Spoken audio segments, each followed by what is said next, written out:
Is there anything you guys, that, Kellen did or that you guys did as a staff that, not just culture building, but taking into the account that the reality that wins might not come early on, and that you wanted to make sure the buy-in was going to stay there, and that the team would recognize you're building towards something, even if the wins didn't come early on?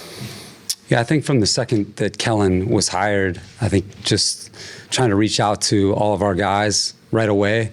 I know that when I was hired, that was something that was really big, is right from the beginning, try to establish a relationship as quickly as possible. And then with all the coaching staff, making sure that everybody reached out to their guys before they came back in the springtime, and that they established that baseline of a foundation in a relationship before we even started working together. And then in phase one of the off season, it was not about installing any technique or scheme. It was really just building the culture of the room before we did anything. And I thought that was a really good start to our off-season program.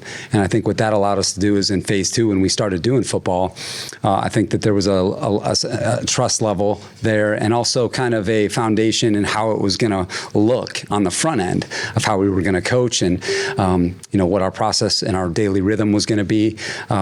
And then you guys are aware of all the spring team building things that I thought that we did to maximize that time and that window together. And then, when we went to training camp, I thought was an important aspect is that we started here in New Orleans in the heat. We started when it was hot. And then when we transitioned to California and we went to the OC, then we got to be together every single day for that 10-day stretch. And I thought that we really grew as a group out that way. And it was a good way to break up the training camp rhythm. And so I thought that from a foundation standpoint, those are a couple of things that jumped out to me that got us off to a really good start, and built the trust that we were going to do things the right way in both ways, coaches and players together, that we were teammates in this thing. And I think that built a foundation that was going to allow us to withstand whatever storm we were going to face in the regular season. And then with Kellen in particular, I assume in a job like that, especially when there's not early results, a coach could have to guard against or tend to second guess, change up what they're doing. Like, that didn't work. It started to look unsure. Is there anything that stood out to him that made him exude a confidence that that wasn't getting to him, that trickled? Yeah, I think there's a couple of things. I've told you guys, like, one of Kellen's top traits is his poise and his composure. And I think his experience as a high-level quarterback, and then certainly being thrust into a play-calling role at an early age in the profession, called plays for multiple teams, been in a Super Bowl.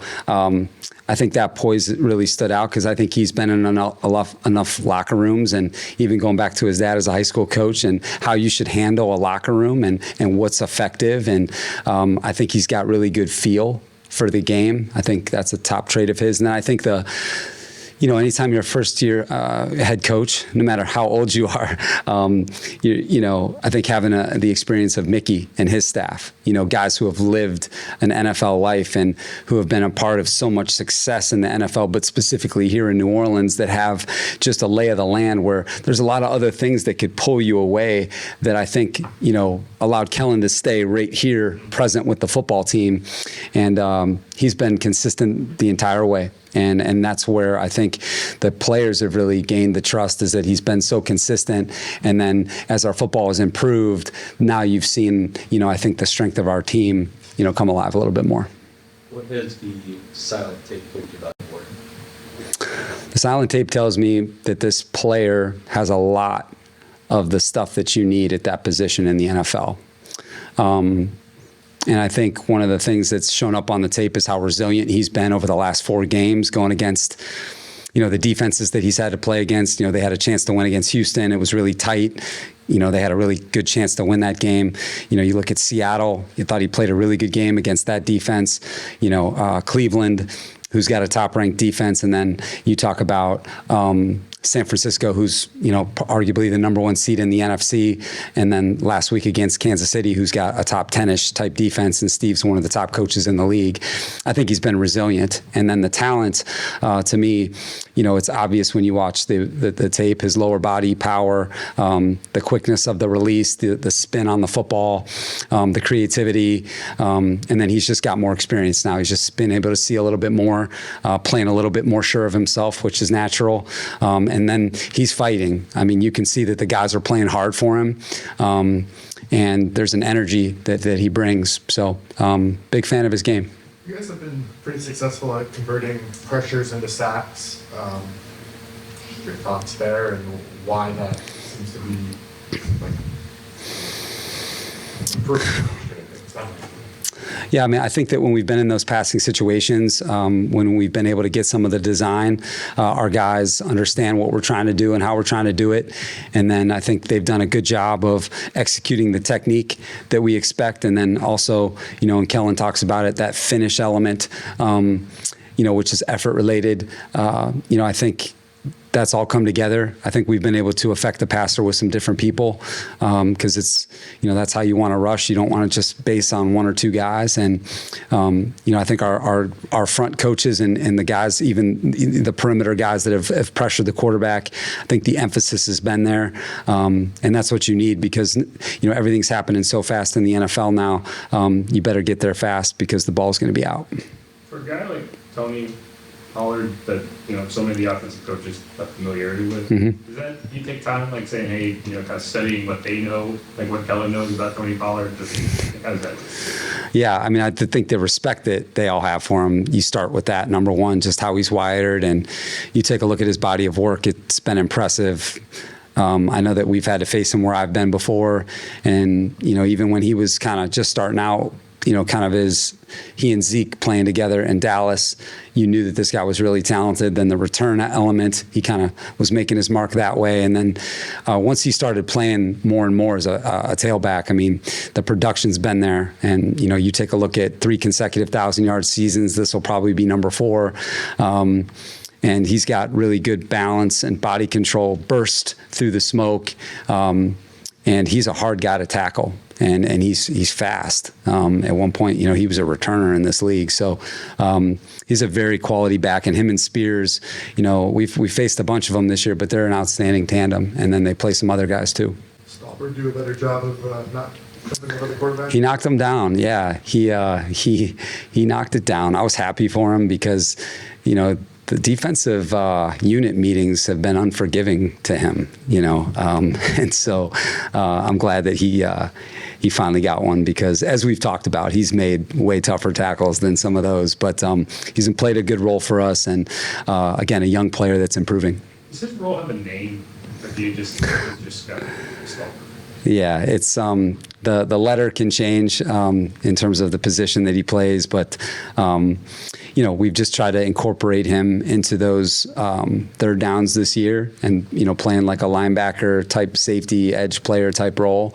It fits his game well, and he's improving as an all-the-time linebacker too behind the scenes, and so that's the track that he's got to stay on, and then keep being a special teams ace for us. Is that something that you've always tried to incorporate with your team, just like isolating guys' strengths and trying to find ways to use them, or is that something you pulled from another coach? Because we've seen some static defensive rotations.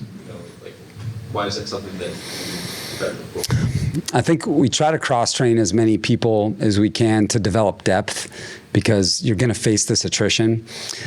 So we try to teach conceptually so that people can learn multiple things. And then if they show the capacity to do some of these specialty roles, what I think it does is it allows the team to be tougher to defend as opposed to isolating one or two people. I think the way you can organize some of the matchups, you can get production from more places. And then because of that, your feature players can maybe get more opportunities than they otherwise would have.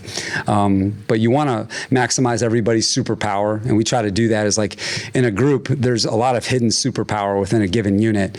And if you can give some guys some meaningful roles, it can make your defense layered, and you can get more production ultimately. And that's what you're looking for, is to get the production on the field. And then I think it increases the cohesiveness of the group, because everybody feels like, hey, I've got a part in us playing winning football. This may seem silly as a question, but like, is your superpower your competitiveness? A lot of guys have kind of mentioned that recently in terms of like, oh wow, like they seemed surprised kind of once they got into it, what how competitive you were. Yeah, I mean, I hope so, because the drive and the will, that's the reason why I feel like I've been able to do what I've been able to do in my life. So whether it's personally or professionally, I've loved the game, since I was a little kid, and that love for the game has led me to, where I am now. Brandon, do you have an example of your competitiveness that you realize that you are really competitive?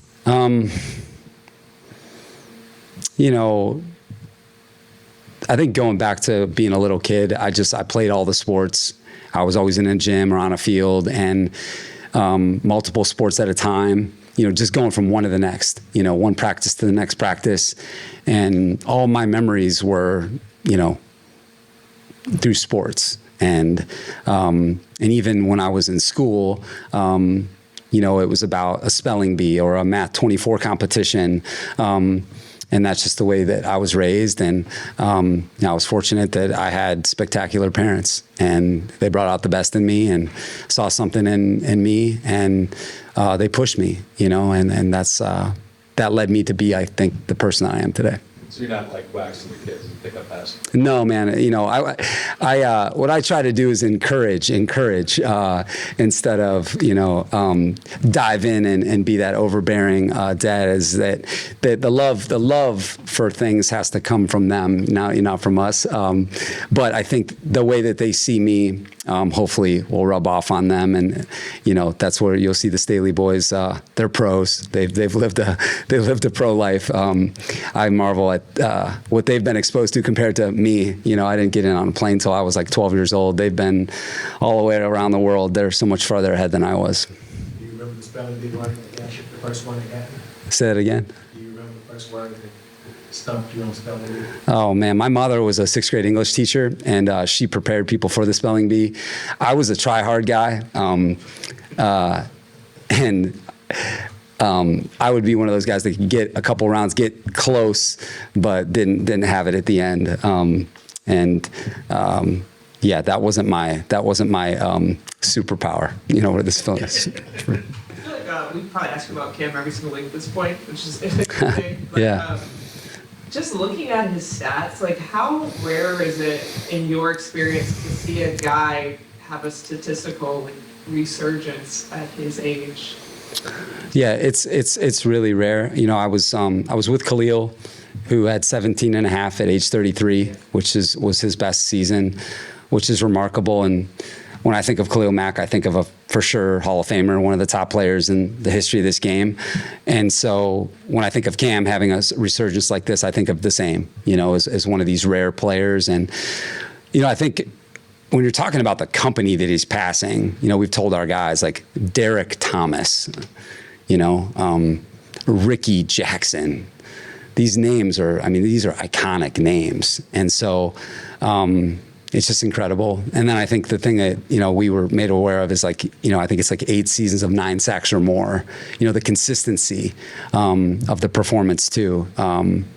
And so it's all special, Catherine, and we don't take it for granted. I thought it was awesome in the game is you saw the sideline aware of that company that he's passing. And, I worked with Vic Fangio, and who coached Ricky Jackson, for a lot of years. And that's on the Mount Rushmore, that's one of Vic's all-time favorites. And, to pass someone like that, like to me, just knowing Vic and what Ricky Jackson meant to him, you just are aware of what type of company, Cam Jordan's in. I'm like, 6 of those sacks have come since Chase is back, where now Cam is playing less than half of Yeah. the sacks Oh, yeah. without him. That just allows him to be productive, even in like a reduced role. Like you know, Well, I think we've been able to play better overall.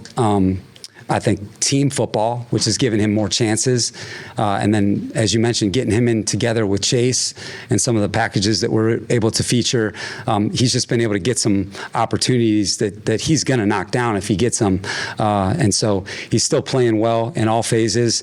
And again, just I think we've been able to get more looks at it for him, and he's been able to finish. Is it a guy with a role that's as specific as Isaiah's is? It was a unique look that you guys did on the sack of the guy. How careful do you have to be about picking and choosing when to use that, and what made that pivotal at times? Yeah, just we try to make things look the same, try to make other plays look the same from it. And, that's kind of the way that we play. That's just, part of what we believe in. And, I think with a guy like him is making sure that they can't always say always. And having that element of indecision. But, these guys got to go execute. The credit goes to Isaiah. Credit goes to that front and the coverage in behind it. We were able to buy just a count for him to just, not that he needed a lot of time, but just a count. And then he was able to make that play. So it's playing team defense, and the guys, they've really played well. Kind of going back to Cam's success, it's always stood out to me that he seems to be one of those guys that truly loves everything about football, like he loves practicing. Yeah. Did that stick out to you when you met him, like how he's running around at practice like 36? Yeah. It's his first practice.